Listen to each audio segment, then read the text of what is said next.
Welcome to the pod. Welcome back to TCM Pod. Chris Mathis, Spencer Mathis. Glad to be back here with you guys yet again with another edition of the podcast.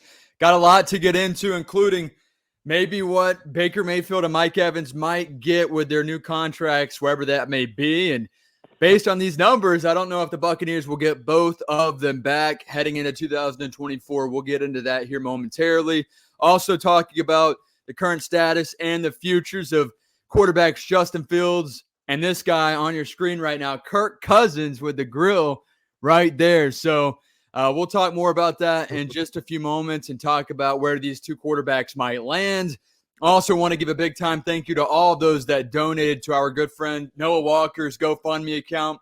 Last I saw a few days ago, I think he was pushing $600 in raised donations to help out with his father's funeral and cremation. So really appreciate all of you guys that were able to not only donate, but take the time to read the story and hear why we were pushing that here on the podcast. But first and foremost, Spencer, let's get right to it. Chris Canty, former NFL player, currently works for ESPN, of course, all over social media, all over ESPN with several different sports shows. He had some interesting takes on our show, the Ronnie and T Crash show, on Tuesday, talking about the Buccaneers' star free agents and Baker Mayfield and Mike Evans. And he believes that Baker Mayfield, so let's start there. Let's start with the quarterback play, Spence. He thinks that Baker Mayfield's contract should be and will be about $40 million per year. He's going to be in that vicinity there of a contract. When you hear those numbers, when you hear $40 million for a guy like Baker Mayfield, what was the first thing and what is the first thing that comes to mind? I think the raise in salary cap is something that we got to keep in mind here. Obviously, it's not an insane raise, but it is, looking at the trend over the years, this is one of the biggest raises in salary cap that we've seen from one year to the next year, so 2023 to 2024. And again, $40 million, I think, is a little bit too much for Baker Mayfield, but I think we're going to see quarterbacks really push into the upper echelon of sports contracts. Obviously, NFL quarterbacks get paid a lot of money, but I think a lot more money is going to be allocated to quarterbacks as this salary cap continues to rise. $40 million, though, in my opinion, I think is just too much for Mayfield.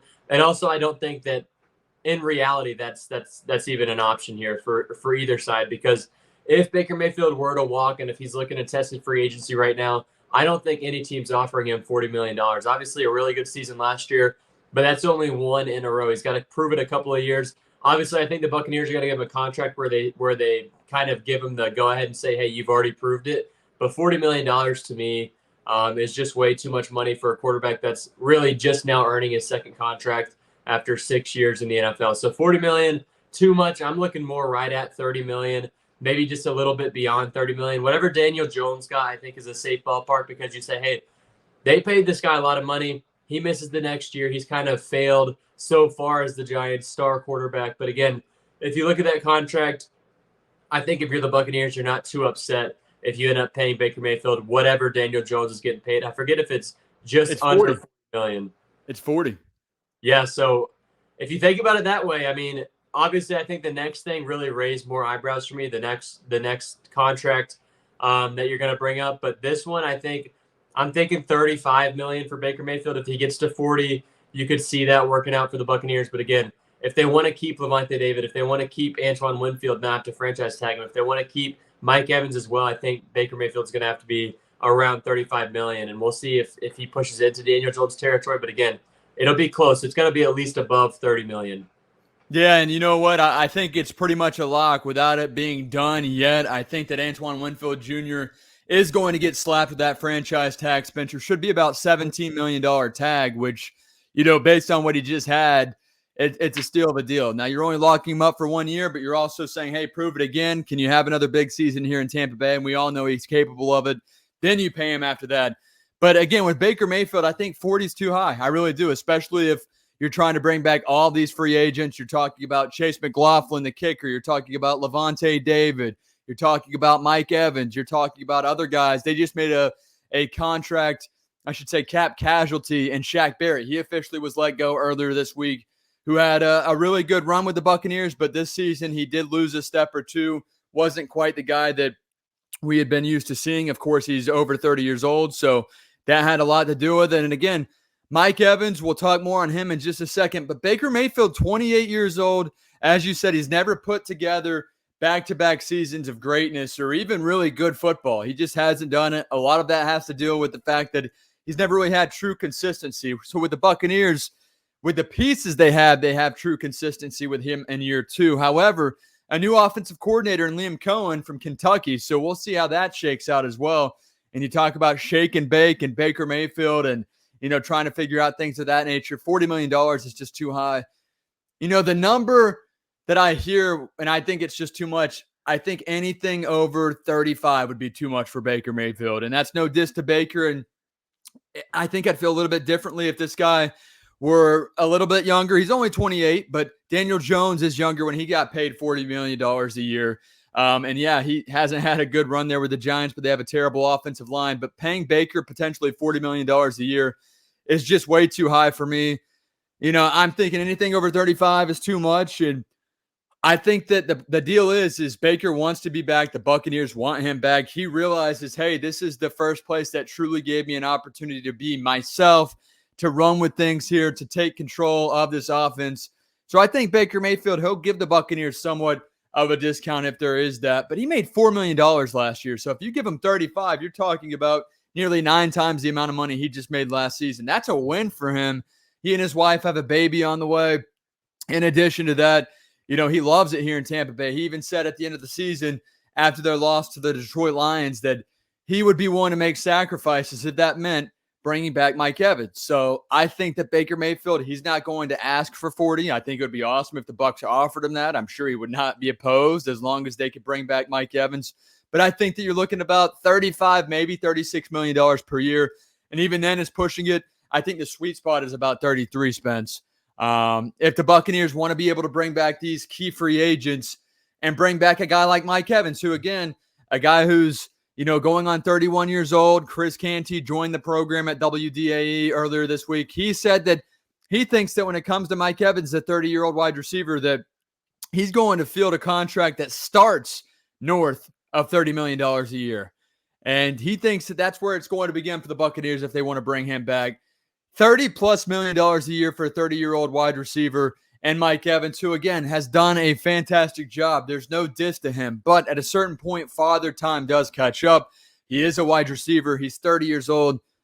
When you hear $30 or more million for this guy, what comes to your mind? Because we are Buccaneer fans. We do love Mike Evans. We want him to stay here in the Bay. But at a certain point, it's pushing too much. How much are you willing to pay Mike Evans? And is 30+ even an option for you? Look, I don't really look that much at receiver contracts, so I couldn't tell you how much the top guy in the NFL is getting paid per year. But $30 million, to me, at least in the time that I've been watching football, which is insane to think about, is quarterback money. So anytime I see anything of $30 million for a wide receiver, especially over 30 years old, well, let me tell you this, Spence. Tyreek Hill, 4-year, $120 million. So he gets $30 million. He's the highest paid receiver. You got that deal in 2022. Yeah, and I do think Tyreek Hill is an overall, at the time he was signed, at least a better receiver than Mike Evans in general, just because he can do a little bit more. But Mike Evans, I mean, he hasn't dropped off at all, so you can't be too upset at this contract negotiation being talked about. But I also don't think it's realistic either. I don't think $30 million per year for a wide receiver over 30 years old now is realistic unless teams really do think that they can just get this guy for 2 years, because he's not going to get a 4-year $120 million contract like Tyreek Hill did. He would most likely get 2 years if he were to leave the Buccaneers. But if he were to stay in Tampa, I'm sure it would be a lot more money, or a lot more years, in terms of he'd probably get the money on the back end compared to what he would get if he went to a new team immediately. Obviously, though, if he's looking at other teams, I think the Houston Texans are a team to look out for. I think the Kansas City Chiefs have some more money this year to spend on wide receivers. So it would be interesting to see, because obviously he's going to be testing the free agency market. And I do believe he's going to get a better deal somewhere that's not in Tampa. I think that another team's going to offer him a lot more money than what he would get in Tampa. And it's just going to come down to if he's going to take the hometown discount or not to stay in Tampa. And I think that Houston Texans on the radar right now is the most worrisome as a Buccaneers fan, because he is from Galveston, Texas. And it may want to go back to where he's from, or at least around from where he's from in the state of Texas. So that's something to look out for this offseason. But again, $30 million I think is just too much. And if that's what Mike Evans is commanding in free agency this year, as a Buccaneers fan, I think you just got to let him go. I think he's the best receiver that we have ever had in Tampa Bay, and I think that's pretty obvious. He's a top 3 Buccaneer of all time at this point. If he can stay his whole career, he's going to be right up there because he has won a Super Bowl. I hope the Buccaneers do everything they can to keep him. But again, if it comes down to him or Baker Mayfield, I think at this point in their careers, you got to go with the quarterback. Yeah, and you know what? I was going to tee you up with that question because at the end of the day, the quarterback position is most vital. It's the most important position in all of sports. And if it's not Baker Mayfield, who are you throwing out there? Are you going to throw out Kyle Trask, or are you going to take a quarterback at pick 26? And I'm sorry, but if you're past the third or fourth best quarterback, even in a very heavy, talented quarterback draft class, such as this year's NFL quarterback draft class, after you get out of number 3 or the fourth best guy, a huge drop-off. And really, you're not taking a first-round quarterback at that point, simply because he's just a quarterback, and that pushes up their stock higher than what it really needs to be. The Bucs drafted a quarterback in the second round just a few years ago in Kyle Trask. We saw how that ended up. In my opinion, it's top 2 quarterback or bust when drafting a quarterback. And granted, there have been a couple of specialties along the way. Patrick Mahomes, Russell Wilson. We all know about guys like Tom Brady, but they're very few and far in between. Dak Prescott, another guy. But at the end of the day, if you're not getting a top 2 quarterback in the draft, you're really not in a spot where you can say, hey, I feel comfortable taking this guy. And there's no way in hell the Bucs get that at pick number 26. So I'm with you. I'm taking Baker Mayfield right here, right now. And let's say, Spence, let's say that you were there in negotiations and you had to pick one or the other to sign at that price tag. Hey, you're going to pay Baker Mayfield $40 or more million a year right here, right now, or Mike $30+ million. Who would you absolutely sign right here today? I'd go Baker Mayfield. I think Mike Evans is a great talent. It would definitely be a huge thing if we were to lose him in free agency. But again, a receiver is a lot easier to replace, especially one over 30 years old, than a quarterback is. And like you said, if it's not Baker Mayfield in Tampa, it's either Kyle Trask, who obviously is not the guy if he couldn't win it last season before Baker Mayfield had proven himself, or it's a rookie quarterback, and it would be the Michigan guy. So I don't want that J.J. McCarthy.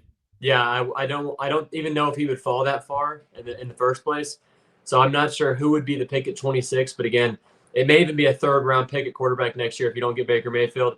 But if you do get Baker at 26, if the best position available is a receiver and you've lost Mike Evans, I think that you can almost replace his production. Obviously, this guy's not going to be insane, but I think he could probably put up 900 to 1,000 yards as long as it's a first round wide receiver. If he has a similar physical frame to what Mike Evans has, obviously it'd be a huge loss. But $30 million I think is too much for Evans at this point. $40 million is maybe too much for Baker Mayfield. But again, like you said, quarterback's a little bit more important than a wide receiver, and the $10 million difference is a lot in terms of the kind of what you're investing in. You're either investing in a guy who's going to get the ball probably 12 times a game max, or you're investing in a guy who's going to take the ball in his hands 60+ times a game. And I'm going to take the guy 60+ over the wide receiver every time. So I'd have to go with Baker Mayfield, regardless of who I think is the better player, because I think Mike Evans is a better player overall than Baker Mayfield. Quarterback's just too important. Give me Baker Mayfield. Yeah, no doubt about it. I'm right there with you. And I'm going to say this as well. If the Bucs do lose Mike Evans, I don't take a wide receiver at pick 26. I go, obviously, pass rush. I maybe go secondary, depending on who's there at 26, or I'll look in the trenches. But I just can't replace Mike Evans in the first round at pick 26. I think that you can find a receiver in the 2nd, 3rd, or maybe even early 4th round too. Yeah, and I mean, you've already got Chris Godwin there. You've got he's paid 20+. I mean, yeah. I mean, you got guys that have proven themselves so far. And again, you would just draft a big guy to kind of take Mike Evans' place. So if it comes down to those two, Baker Mayfield's the guy moving forward, and hopefully you can at least keep Levante David and, of course, Winfield, like you said, with the franchise tag. Let's continue to talk about NFL quarterbacks right now. One guy who is going to command $90 million guaranteed, looking for a 2-year, $45 million deal per season. That is Kirk Cousins. The guy right now, if you're watching on YouTube and or Spotify, Spotify too, you guys can watch the video. If you'll scroll up, you'll see the video. A lot of you guys don't recognize that, and I have to remind you all. But video is on Spotify, so if you're listening right now, take a glance. But Kirk Cousins, Vikings quarterback, coming off of an ACL tear with the gold grill in his mouth, looking ready to go. He's looking to get paid this offseason. Spence, when you talk about odds for where he might end up and according to BetOnline MG, you're looking at a situation in which if it's not the Minnesota Vikings, it's the Atlanta Falcons as the favorite plus 200, the Denver Broncos plus 400, the Patriots plus 600, and the Saints plus 900. Those are the top 4 landing spots for Kirk Cousins, according to Vegas, if not the Minnesota Vikings. What are you thinking on that regard? Yeah, you know what? I was leaning Minnesota. Obviously, you see the comment there from Justin Jefferson. But after this image came out today, I think we all know where he's going. He's not going to Minnesota. He's not going to Denver. He damn sure ain't going to New England. I think it's pretty obvious. Kirk Cousins is the next quarterback of the Atlanta Falcons. This gold grill is going to fit him in nicely in the city of Atlanta, Georgia. So I think it's kind of cemented now. It was either Kirk Cousins or it was Justin Fields a couple of weeks ago. I think right now you're looking at it. You see the gold grill that's been placed in. If it was a diamond grill, I think he could maybe sneak into New England, maybe get him to Denver, maybe stay in Minnesota just because of what he did last year with all the diamond chains and stuff that he had a couple of years ago now. I guess that would be. But the gold grill to me, I think, is going to cement it. I think he's going to be the next quarterback of the Atlanta Falcons. Raheem Morris has found his guy, and I think it's going to be a great fit. I think Atlanta now wins the NFC South, especially if he wears that golden grill every single game. So Justin Fields, going to have to look for a new home. I'm not sure where you're going to end up, but Kirk Cousins is the Atlanta Falcons quarterback next season. And I'd be willing to put a couple thousand on that. Yeah, all right. Yeah, a couple thousand high fives, fist bumps, knuckles, whatever, maybe some birds, whatever the case may be. But yeah, Kirk Cousins to Atlanta would make sense to me. It's just a matter of if that team feels that they're just one piece away, one quarterback away. And at this point in his career, I don't know if you consider Kirk Cousins elite. What is he? Probably 30. He's 35 years old, turns 36 the start of this season. I don't know if I still consider him elite. I think he's just outside looking in, a really, really great or just a great quarterback. Probably like number 11 or 12 for me in the NFL right here, right now. But that was before the injury. Now he had an injury. And yes, tearing your ACL in today's NFL is not quite like what it used to be. You know, the rehab is a total different process these days. You can come back pretty quickly if you're dedicated, you stay on top of things. Kirk Cousins seems to be doing so, aside from that video of his kids jumping on his leg a few days ago. Hey, don't stand on dad's ACL. It's like, which one's the ACL? But at the end of the day, Kirk Cousins, I just don't know if he's that guy, you know, to win a Super Bowl. I don't. I know we saw the quarterback Netflix docuseries. He had an opening on the wall where he said that's where the Lombardi trophy goes. Do you think Kirk Cousins could be that guy? Could that really push the Atlanta Falcons to be that team to win it all? Yeah, it's Atlanta. I think they're a cursed city. Obviously, for Kirk, it's a tough thing to deal with. But again, Kirk Cousins to me is a top 10 quarterback. He's probably right at number 10 for me. If you just go off based the last couple of years before the injury, of course, I think he's having. I mean, they were doing pretty good. They started off like 0-3. They got up to, I think they were on a 4-game win streak whenever he got hurt in Green Bay. So I think Kirk Cousins is a very good quarterback. But again, it is the city of Atlanta. I think they are a quarterback away from being a playoff team, but are they a quarterback away from being a Super Bowl champion? I'm going to say no. Maybe an NFC championship appearance. I could say yes if they get a guy like Kirk Cousins. And I think he would be better for them, at least right now. Obviously, I think Atlanta's kind of in more of a rebuild mode than people are expecting. So Kirk Cousins may not be the guy. They may go for a guy like Justin Fields, who has a lot more time left in the NFL than Kirk Cousins. But right now, if Atlanta really wants to go all in, I think Cousins is the guy. And I do think in any other season, if there was a team that needs a quarterback like the Atlanta Falcons, obviously not named the Atlanta Falcons, he could be a Super Bowl contender. But just something about the city of Atlanta and Super Bowls don't mix well. 0-2 in the Super Bowl, have had some pretty big collapses in NFC championship games. I'm going to say the Atlanta Falcons are a quarterback away from maybe an NFC championship appearance, but not a Super Bowl appearance. And for Kirk Cousins, I think that's good enough at this time in his career. And maybe the second year they could be a Super Bowl contender if they can work around and give him a really good contract. But if not, I think right now Atlanta is kind of looking more into, hey, let's be a playoff team next season, because the mediocrity that they've put out on the field for the last 10 or so years right now for Atlanta is a pretty insane run. So I think Atlanta, as an Atlanta Falcons fan, the people that are listening right now, I think they would be content if whoever they sign at quarterback gets into the playoffs and they win a playoff game, because it's been a while since they've won the NFC South. And I think a new quarterback, Kirk Cousins especially, Justin Fields maybe would win them at least a division and a playoff game. See, so with me, I mean, you look at the Atlanta Falcons. Yeah, they had the collapse in the Super Bowl to a guy in Tom Brady. It wasn't even a few years ago. It was a bit longer, but I think their last playoff appearance was 2017. So just under a decade since they've been relevant and the NFL and the NFC playoff run and in the Super Bowl hunt as well for Lombardi Trophy. But if I'm the Falcons, you have a new coach in Raheem Morris, a second-year guy as far as second time around being a head coach. He was the Buccaneers head coach back in 2010-ish, 2011. A little young then. He was 32. He's definitely matured a lot since then. He's gotten a lot better. He was the receivers coach with the Falcons, went to the Rams, became the defensive coordinator there with the Los Angeles Rams, had a good run there out west. Now he's back in Atlanta. This is a guy that I think they're going to try to build around. They buy into Raheem Morris as the head coach. And to me, I think you try to get in a quarterback that he can somewhat mold, have for more than 2 years. I think that you're looking at Kirk Cousins as a 2 to 3 year quarterback. I'm going to trade for Justin Fields if I'm the Atlanta Falcons. I'm taking that shot in the dark. I'm going to give up something. And, hey, you know what? You look at connections, not only in NFL and with pro athletes, but also just in life and in general. Justin Fields from Kennesaw. He's from Kennesaw, Georgia, not too far away from Atlanta. And he also played at Georgia, University of Georgia. Didn't work out there, obviously. Went to Ohio State, but connections are there. I'm sure he wants to return home.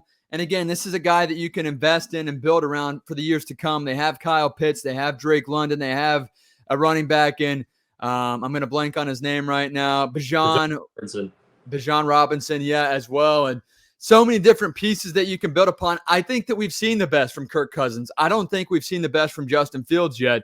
And a lot of that is Kirk Cousins had the top receiver in the NFL, arguably, for the last couple of years. Who has Justin Fields have out in Chicago? Not much. He hasn't had a good head coach in Matt Eberflus, hasn't had much help at the offense with the offensive line, the receivers, tight end play, any of that. You bring him to Atlanta, you trade for him. I think it's a win-win. I really do. Now, I hate to kind of change topics here, but something just came across as breaking news in the NFL, and it kind of goes back to our conversation on Mike Evans, the soon-to-be free agent. The Buccaneers have less than 2 weeks to sign him before he can enter the tampering stage and talk to other NFL teams legally. But the Kansas City Chiefs, Spencer, have officially cut wide receiver Marquez Valdes-Scantling, saving $12 million in cap.